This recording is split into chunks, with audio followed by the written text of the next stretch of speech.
Muy buenas. En la confluencia de 4 galaxias, marketing, datos, tecnología y derecho, hemos creado este espacio, donde entrevistaremos a CMOs, DPOs, CDOs y otras criaturas salvajes de procedencia dispar. Yo soy Sergio Maldonado y esto es Masters of Privacy en castellano.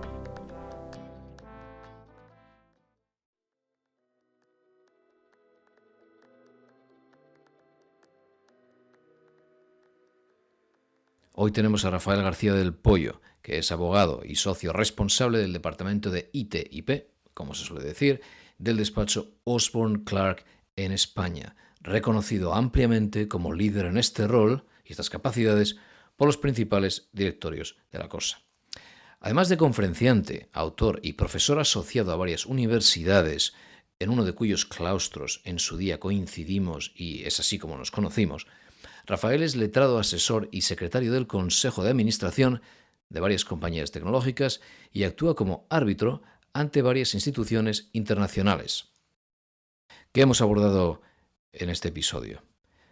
En primer lugar, el tercer camino escogido por la Unión Europea para regular la inteligencia artificial, es decir, entre lo que ha decidido hacer Estados Unidos y lo que está haciendo China, pues el tercer camino es lo que intenta la Unión Europea. ¿En qué consiste?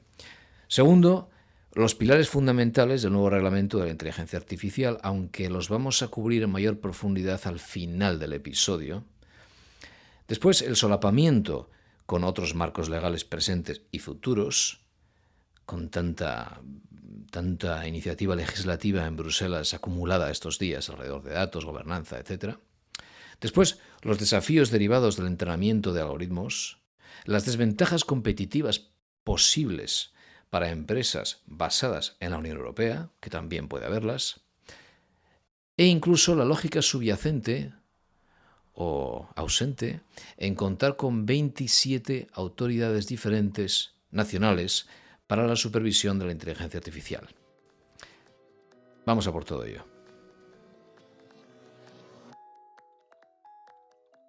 Rafa, gracias por venir. Muchísimas gracias a ti por invitarme, Sergio. Un placer, un placer. Ha llovido ya desde coincidir ahí en el claustro de SIC.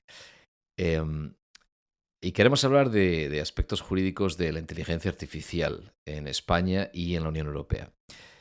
¿Cuál es la situación a día de hoy? Pues la situación a día de hoy es que todavía estamos en una reglamentación, en una normativa que está en su infancia y es de alguna manera pues un poco incompleta por el momento. La Unión Europea lo que ha intentado es poner en marcha un tercer camino. Ellos le llaman la European Union Third Way. ¿Sabes? Un tercer camino, que no es ni la inteligencia artificial guiada en su crecimiento por las exigencias de mercado, ni en el otro lado una rigidez por parte del Estado que lo controla. Es decir, un camino, por así decirlo, intermedio, ¿no? Entonces, lo que está intentando en este momento la Unión Europea es que haya sistemas que tengan confianza y que sean socialmente aceptables, esto es lo primero. Y luego también lo que están intentando es ver cuáles son los beneficios y cuáles son los riesgos que hay en relación con la adopción de este tipo de tecnología, ¿no? Entonces, la reglamentación tal y como está en este momento, que estamos en proceso de poner en marcha, de hecho, pues es un nuevo reglamento que va a existir en materia de inteligencia artificial, un reglamento de carácter europeo, pues lleva lo que llamamos un análisis basado en riesgos, es decir, por capas además, ¿no? Habla de riesgo inaceptable, habla de riesgo alto, habla de riesgo limitado y habla de riesgo mínimo, ¿no? Entonces, lo que estamos haciendo es ver qué influencia va a tener en los fabricantes, en los makers de inteligencia artificial. Y esto va a ser a través, como te digo, de un reglamento europeo que lo que intenta básicamente es salvaguardar los derechos fundamentales en la Unión Europea, pero al mismo tiempo también, pues de alguna manera analiza o procura dar las mejores condiciones de mercado para que todas las empresas que lo deseen puedan tener acceso y puedan reutilizar esos datos. Y como puedes imaginar, como dicen los ingleses, DDBM, ¿no? Data Driven Business Model, pues lo que estamos haciendo es, se va a ver afectado pues, por muchísima legislación. Se va a ver afectado por la Data Governance Act, se va a ver temas relacionados con compartición de datos, por el GDPR, lógicamente, porque en el GDPR tú recordarás bien que lo que hay es el derecho que tenemos todos los ciudadanos de la Unión Europea a no ser objeto de decisiones individualizadas automatizadas. Entonces, este derecho Claro, claro. Este derecho lo que pretende es garantizar que no seas objeto de una decisión que está basada únicamente en tratamientos de datos pues, por maquinitas, incluidos, por ejemplo, la elaboración de perfiles y que produzca efectos jurídicos negativos, es decir, que te afecten de una manera fundamental, ¿sabes? Entonces, bueno, hay una serie de limitaciones. Bueno, de hecho, este derecho que te acabo de contar ahora pues no es exigible si hay un par de excepciones, por ejemplo, que sea necesario para la celebración de un contrato entre ti, entre la persona que está facilitando estos datos y el responsable, o que el tratamiento de los datos pues sea fundamental, o sea, esté fundamentado en un consentimiento previo manifestado por ti. Y a pesar de eso, te dice el reglamento que no obstante en estos dos supuestos, el responsable te tiene que garantizar de alguna manera pues tu derecho a obtener intervención humana en este punto de vista e incluso impugnar la decisión. Claro, cuando tú estás aquí con un sistema de inteligencia artificial, pues esto la verdad es que tiene sus limitaciones, ¿no? Básicamente. Claro, y que en cierto modo el GDPR viene a ser otra vez la ley general de base y como que este reglamento de inteligencia artificial podría ser como la lex specialis otra vez, Bueno, ¿no? sí, digamos que dentro de lo que es la estrategia global de datos dentro de la Unión Europea, digamos que aquí tienes el GDPR, que es la base que acepta todo esto, pero piensa también que la estrategia de inteligencia artificial está ahí metida dentro de todo esto, dentro de la estrategia global, ¿no? Entonces, ya te digo, el tema de los riesgos que te estaba comentando, del riesgo inaceptable, que lo que hace es prohibir todo lo que se considera una amenaza clara pues para los ciudadanos, clasificaciones sociales por parte de gobiernos o juguetes que utilizan asistentes de voz, por ejemplo, para incentivar juegos peligrosos o cosas de este tipo. Esto es inaceptable, claro. La cuestión está en que lo que tenemos que hacer es ver cosas que, bueno, que en principio hay que hacerlo a priori, hay que hacer que esto funcione de manera priorística. Las maquinitas estas tienes que pasar una serie de análisis, tienes que pasar una serie de cuestiones porque ya te digo que al final estamos ante derechos fundamentales. Como te digo, hay una propuesta de reglamento, tenemos el GDPR, luego también hay un reglamento muy importante que a la gente se le olvida, que es el reglamento de la Unión Europea en materia de datos no personales, que también hay otro, en el que nos dice, tú que te dedicas a temas de cloud, pues que, bueno, pues que hay que intentar utilizar los clouds europeos, que hay que manejar, son sobre todo mandatos relativos o dirigidos a Estados miembros, pero bueno, estas nuevas normas que te digo de la Unión Europea son sobre cuestiones de responsabilidad pues, relacionadas con estas tecnologías y por tanto todo esto, pues tenemos por un lado la legislación en materia de la seguridad general de productos de la Unión Europea. Luego tenemos el reglamento de maquinaria de la Unión Europea. Tenemos también temas de ciberseguridad que son fundamentales.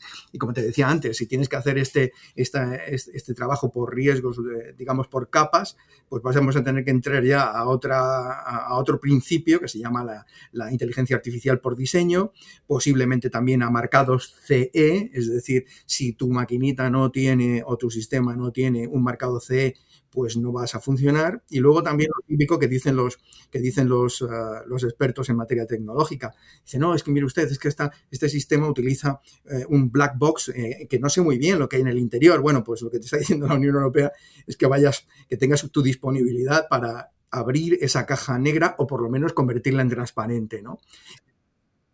Claro, claro, explicabilidad.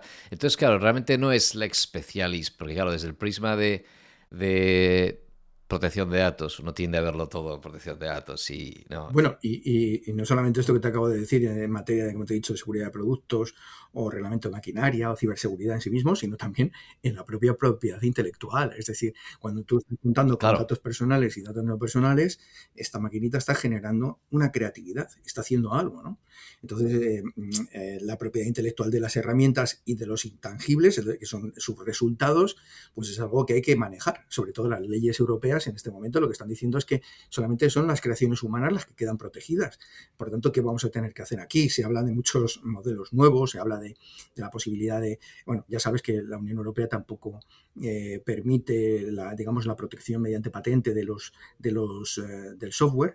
Entonces, en función de eso, pues también hay que ver qué es lo que va a pasar con los resultados. Es decir, cuando tú metes input de, imagínate, pues unas obras de un artista conocido y la maquinita genera inteligencia artificial y genera una obra nueva, basándote en las pautas recibidas de la obra anterior, esa nueva obra, ¿qué genera? Genera derechos de propiedad intelectual, está protegida por la norma. Son cuestiones importantes, pero ya Sí, te estoy diciendo que estamos todavía en mantillas en todo sí. esto, ¿eh? Es muy interesante. No, no quería irme muy por la deriva de propiedad intelectual, pero no había pensado esto, que cuando tú tienes, por ejemplo, Photoshop ha ido evolucionando con los años y los colores disponibles venían entrenados, venían preparados por Adobe, no por el artista. No, el artista no mezclaba sus colores, ya venían preparados, pero tienes la autoría. Ahora evoluciona esto, viene el pincel preentrenado por ti, lo adoptas cuando es alguien más que lo ha hecho y el pasito no ha sido tan grande entre lo que hacía un Adobe y lo que ahora se entrena sobre, ¿no?, grandes cantidades de obras previas. Pero entonces, por preguntarte y volver al redil aquí de inteligencia artificial, parece que se abre también una... Hay varios enfoques aquí o varios frentes. Uno de ellos es, en Estados Unidos se empieza a criticar que adoptemos normativa específica de inteligencia artificial y que nos pasemos de frenada en cuanto a ser específicos de tecnología, es decir, no ser neutros con respecto a la tecnología. ¿Por qué? Porque lo que vemos ahora como amenazas están vinculadas a la tecnología que conocemos hoy. Pues a día de hoy, por ejemplo, todos hemos vivido OpenAI, ChatGPT, Stability AI, y es lo que conocemos. El problema es que si anclamos la normativa ahora a lo poco que vemos en el horizonte, no podamos aplicar principios generales del derecho o perdamos el entrenamiento o la capacidad de tirar de la base del ordenamiento jurídico y de las libertades y derechos que queremos, ¿no?, proteger. Hay una crítica ahí, y estaba leyendo un tuit de la FTC, no recuerdo ahora, igual te lo puedo pasar por ahí, hablando de esto, ¿no? ¿Qué hacemos? ¿Vamos a por, al estilo europeo aquí, a regular cada cosita? ¿O intentamos tirar de los principios generales y ver si somos capaces de evitar riesgos? ¿Cómo ves Pues, eso? Sergio, es una pregunta de un calado absolutamente fundamental. Y te voy a decir, aquí entramos en una cosa que se llama el famoso efecto Bruselas. Y te voy a comentar un poco el efecto Bruselas, el Brussels Effect. No es nada más y nada menos que un concepto que ha sido acuñado en Estados Unidos. Además, en principio, digamos, su autoría se atribuye habitualmente a una profesora que se llama Anu Bradford, que es una profesora que tiene escrito un libro sobre esa materia y que es una profesora de la Facultad de Derecho de la Universidad de Columbia, en Nueva York. Y entonces esta señora lo que viene a decir es que, bueno, en el fondo es una opción por parte de la Unión Europea. Es una opción, si me permites decir esta palabra, geopolítica. Es decir, cuando tienes un bloque que se llama anglosajón, que es el que ha generado todas estas herramientas, un bloque asiático que tiene una manera distinta de utilizar las herramientas y además, digamos, ya decimos, no, bueno, es que ellos no han inventado nada. Bueno, cuidado, ya están inventando cosas y están haciendo cosas que van más allá incluso de la herramienta original, digamos, inventada por el mundo anglosajón. ¿Qué le ha quedado al bloque que está en el centro, que se llama Unión Europea? Pues le ha quedado básicamente el regularlo. Y el regular la utilización de eso en un bloque importantísimo desde un punto de vista económico que se llama Unión Europea. Y que, por tanto, lo que está diciendo es, ustedes, señores, están empezando a aplicar argumentación jurídica muy anglosajona, está yendo hacia el tema de la extraterritorialidad de la aplicación de la norma, es decir, está diciendo, oiga, ya sé que la ley no la hemos elegido aquí, pero si usted quiere utilizarla, tiene que aplicar la ley nuestra aquí. ¿Sabes? O sea, que es un tema muy curioso. Entonces, no nos ha cabido otra. Pensad que tenemos que pensar también que el mundo anglosajón hace mucho análisis económico del derecho. Es decir, para ellos el derecho bueno es el que procura progreso económico. Para nosotros en Europa, no entro a si es correcto o incorrecto, no es tanto así. Es decir, los derechos fundamentales tienen que estar bien protegidos. No sé si porque no nos ha quedado otro remedio, porque no somos los inventores, por razones geopolíticas, o por cualquier otra razón, pero lo cierto es que nos centramos mucho más en esto y preferimos tener bien protegidos nuestros derechos, tener todo relativamente reglamentado, no en detalle, porque ya te he dicho antes que digamos, está muy parcialmente regulado todavía, no se ha adoptado plenamente este reglamento que te estoy diciendo, pero sí que desde luego lo que está intentando es entrar con claridad en los que te decía antes, los data-driven business models, tales como Big Data, Business Intelligence, Business Analytics, Machine Learning, inteligencia artificial, etcétera. ¿Y qué es lo que vamos a tener que hacer las empresas que están en el resto del mundo y también en Europa? Pues vamos a tener que revisar esos procesos cuando se utilicen en Europa, ¿no? Vamos a tener que revisar los procesos de I+D, introducir herramientas de TI que sean potentes, pero claro, con el respeto a las legislaciones locales, tanto en materia de hardware como de software. Implicará muchísimo trabajo legal, que también es lo que está buscando la Unión Europea de alguna manera en materia de propiedad intelectual, industrial y de nuevas tecnologías. Hay un proceso de generación e identificación también de nuevas tecnologías distintas a las que las utilizan en otros países. Vamos a seleccionar mejores herramientas. Todo esto es lo que persigue la Unión Europea. Anu Bradford viene a decir que con esto del efecto Bruselas, lo que está intentando hacer la Unión Europea es de alguna manera influir la forma en la que el resto del mundo gestiona esas herramientas, porque claro, cuando ya tienes un estándar muy exigente en materia jurídica, posiblemente en el resto del mundo no te queda nada más que subirlo, porque también provoca ese efecto Bruselas de que el ciudadano dice, oye, ¿por qué en Europa lo tienen ese estándar tan interesante? Yo también lo quiero, ¿no? Entonces, al final las empresas multinacionales también les queda eso. Es una decisión estratégica y así lo ha tomado la Unión Europea y tienes toda la razón, tu pregunta ha sido de lo más oportuna, pero ahí estamos. Claro, vale, esto abre otro frente, ¿no? Que es que por un lado está el creador de la tecnología de AI, ¿no? Quien crea la herramienta, que tiene que crear el algoritmo, que no parece estos días tanto desafío porque todo se comparte y cada vez hay más flujo de información. Entonces crear, no, pues un bloque de código en Python o lo que quieras no es tan complejo, pero entrenar la herramienta parece ser el desafío, y ahí donde tienes un montón de científicos de datos con las mismas capacidades, pero sin el mismo volumen de datos de entrenamiento, de training dataset o de validación, pues ya no consigues lo mismo. Hace 2 días salía esto de Baidu, ¿no? En China. En China, Baidu, que es enorme, ¿verdad? Es un portal gigantesco. Y ellos sacaron una especie de chat GPT, igual que ha sacado OpenAI en Estados Unidos, que se llama Ernie. Ernie como Epi de Epi Sí, Blas, Ernie. en Barrio Sésamo. Ernie and Bernie. Ernie and Bernie. Pues Ernie parece ser un poco frustrante o se ha quedado en nada, a pesar de que puede escribir poemas y no sé cuántas cosas más. Pero decían que a pesar de estar entrenado en el mismo volumen de parámetros que ChatGPT, que son 260.000 millones de parámetros, por tanto, misma capacidad en cuanto a capacidad de ingesta, por poner así, claro, no hay ni por asomo la misma cantidad de contenido disponible en chino, porque como China está censado publicar con la alegría con la que se publica en Estados Unidos o en el idioma inglés, pues tenía, o en cualquier otro idioma, ChatGPT tiene muchísimo más acceso a datos de entrenamiento porque todo ahí fuera está publicado, y en China lo que está publicado es lo que se permite publicar. De forma tal que al haber menos espacio para el entrenamiento, pues estaban aduciendo que se ha quedado corto por esto. Sí. Con lo cual llegamos a Europa y ahí va mi pregunta, ¿no? Nos viene de fuera en un espacio donde no solo tienes la capacidad de crear el algoritmo, sino de entrenarlo por tener masas ingentes de información y de procesar esa información en un solo idioma, vamos a decir, al menos de partida, a pesar de que ChatGPT funciona claramente en castellano también ahora y tal. Y supongo que en húngaro también.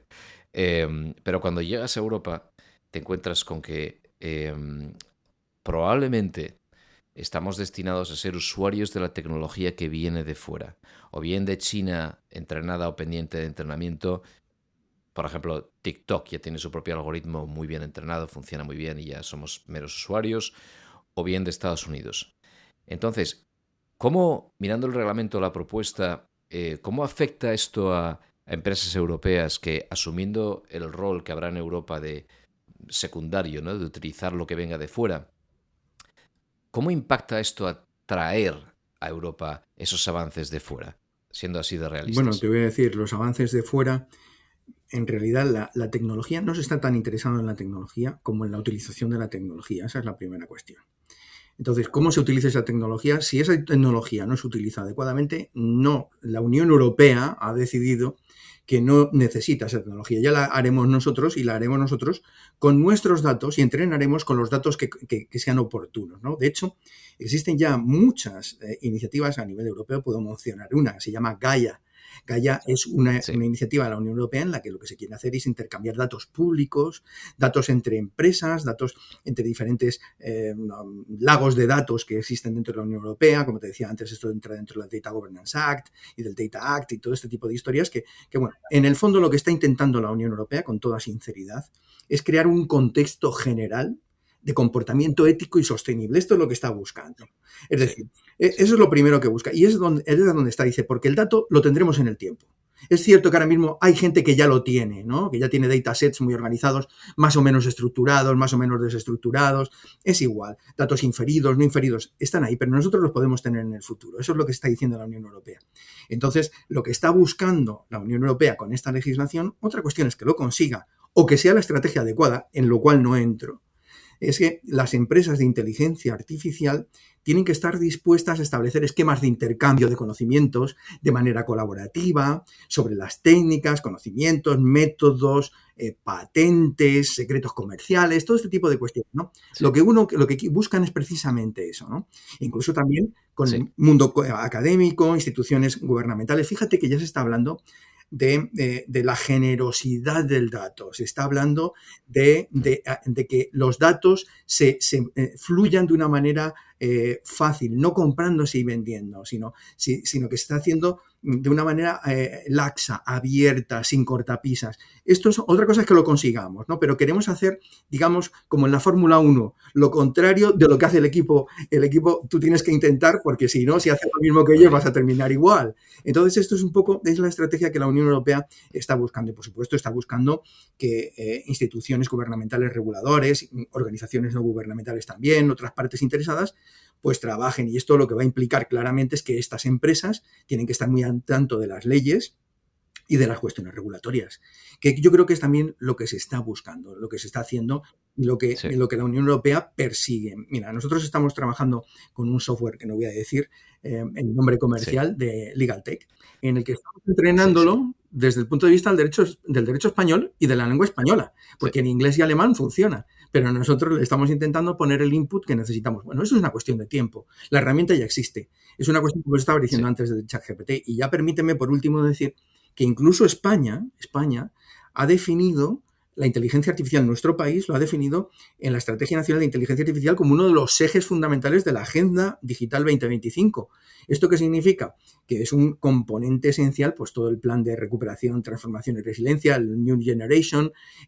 Ya hemos creado una agencia de supervisión de la inteligencia artificial en España. Queremos ser sí, punto de partida en el resto de Europa, está de hecho en La Coruña. Lo que se busca hacer de España es un referente en la transformación a esta economía de datos y con el marco regulatorio, dentro del marco regulatorio de la Unión Europea. Hay que impulsar la inteligencia artificial sí. como un motor de innovación, de crecimiento inclusivo, social, sostenible. Sí. Esto es lo que se está buscando. Otra cosa es que se consiga, pero sobre el papel esto es lo que hay. ¿Qué piensas de esta idea, lo que acabas de decir ahora? ¿Lo ves oportuno que cada país tenga, después de haber vivido lo que hemos vivido con las agencias de protección de datos y lo que ahora estamos haciendo para intentar armonizar criterios, y que a pesar de que tenemos un reglamento que armoniza cómo se interpreta los niveles de riesgo que mencionabas, que ahora tengamos 27 autoridades más las tres de la EEA, si lo van a tener, que lo van a tener por obligación, Noruega, Liechtenstein, Islandia, tengamos cada uno su autoridad supervisora de la inteligencia artificial. Eh, ¿Lo ves bien? ¿Qué Mira, piensas? el problema no es un problema de si lo veo o lo veo mal o lo vemos mal tú y yo. El problema es que hay un déficit en materia jurídica. Me explico. Es decir, la Unión Europea lo que está intentando, sobre todo tras digamos, la situación del Brexit, lo que está intentando es generar más Europa. Pero claro, para generar más Europa lo que se necesitan es poner más cosas en común. Porque tú lo has dicho muy bien, el GDPR lo que está haciendo es simplemente, de alguna manera, establecer unos ejes comunes, pero claro, no puede llegar a todo. ¿Por qué? Porque el GDPR, de hecho, lo que hace es mucha influencia, hace mucho peso, o mucho hincapié sobre la parte de libre circulación de los datos personales en la Unión Europea. Toca al dato de carácter personal, pero desde la perspectiva comercial, no tanto desde la perspectiva de derecho fundamental. Pero, ¿y cuál es la razón? ¿Y cuál es la razón, Sergio? La razón es que no hay una base jurídica clara para poder tratar esto de manera uniforme en todo el territorio de la Unión Europea y por eso deja al arbitrio de los Estados miembros. Fíjate que en Alemania son estados federales y por tanto hay 17 estados que tienen algo que decir en materia de GDPR. Es decir, la legislación que se ha puesto en marcha en cada uno de los países miembros lo que hace es complementar, no implementar o desarrollar o transformar como haría una directiva, sino que la base que ya existe en el GDPR se apoya en el derecho nacional de cada uno de los Estados miembros. ¿Por qué? ¿Esto por qué pasa? Yo siempre he abogado, sirva la palabra como abogado que soy, he abogado porque exista, digamos, un catálogo de derechos fundamentales. Alguien me dirá, Rafael, ya existe el catálogo de derechos fundamentales, el European Charter of Human Rights, ya lo sé que existe, pero eso no significa que tengamos una constitución europea que contenga un catálogo de derechos fundamentales a través del cual sí exista competencia por parte de las instituciones europeas para poder legislar en ese campo. No hemos querido seguir avanzando en la más Europa, no tenemos una constitución europea. Es cierto que el European Charter of Human Rights lo que está diciendo es que las instituciones europeas, los Estados miembros, tienen que tener en el frontispicio de su legislación o su acción reguladora, deben tener el European Charter of Human Rights. Claro que sí, la Carta Europea. Claro. Pero eso no significa que tengan competencia para legislar en eso. Por eso la Unión Europea ha tenido que sacar un GDPR que no es todo lo GDPR, todo lo reglamento que debiera ser para hacer uno único en todo el territorio de la Unión Europea. Pues igual pasa en la inteligencia artificial. Igual nos pasa.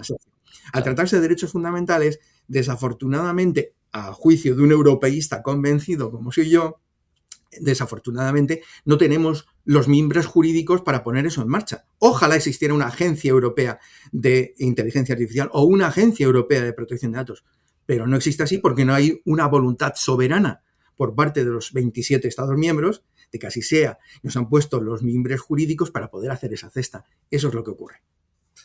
Muy bien, qué bien lo has silvanado ahí con todo, muy bien, sí, es verdad, venía, es el libre flujo al final del dato, que viene asociado al libre flujo, al libre comercio, a impedir barreras, que es lo que queríamos en el Tratado de Roma en su día, y ahí estamos, claro, y que no hemos llegado a tener ese nivel de armonización, que es normal, claro, de dónde venimos, ¿no? Y lo que ha costado ya, lo que tenemos.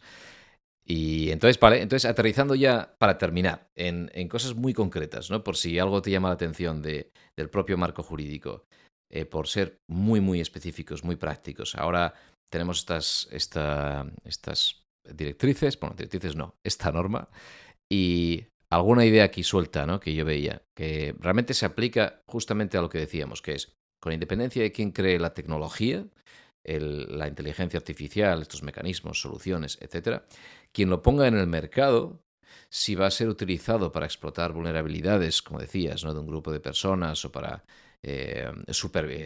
espiar a la población a gran escala y tal, ya está prohibido, ¿no? Si es de un alto riesgo, vas a tener que introducir salvaguardas. Y claro, a mí se me ocurre que va a haber limitaciones en las salvaguardas, porque al final tendrás que contar con el fabricante, con el prestador original, antes de importarlo a la Unión Europea, para poder introducir cosas como explicabilidad, si no vienen heredadas de un mercado que ya las exige, como esta idea de trustworthy AI que anda proliferando en Estados Unidos. Si no viene de allí heredando estas piezas, estas salvaguardas, ¿qué va a pasar? O sea, intentas traer una tecnología que si el prestador no te ayuda, bueno, como lo quiere vender, supongo que te ayudará.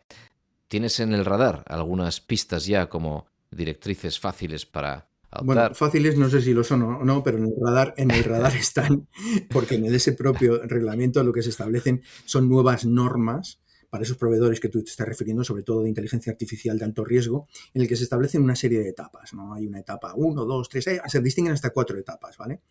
Cuando uno desarrolla un sistema de inteligencia artificial pues de riesgo alto, lo que tienes que hacer en una segunda etapa es someter a evaluación pues la conformidad y cumplir con los requisitos de inteligencia artificial en cada caso.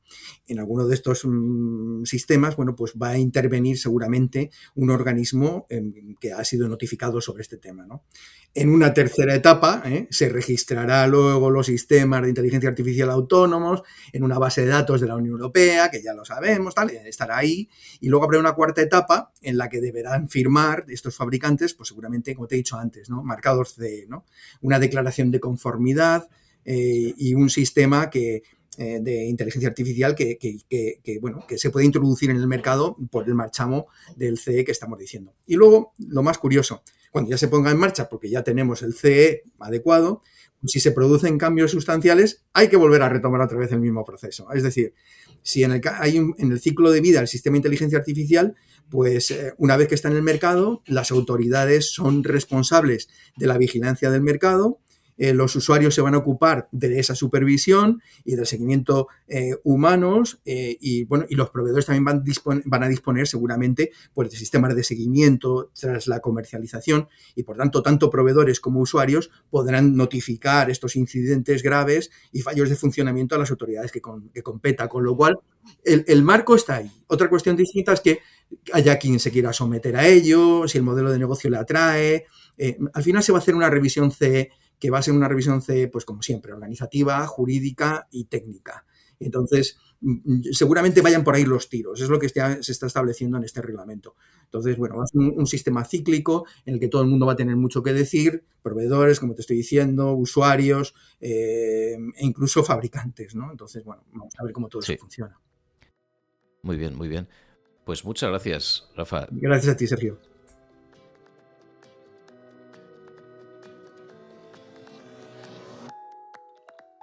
Hasta aquí hemos llegado. Hoy puedes consultar las notas del episodio en mastersofprivacy.com y si te apetece puedes seguirnos en LinkedIn o en Twitter, puedes enviarnos sugerencias para futuras entrevistas o temas y todo ello bienvenido. Gracias y hasta la próxima.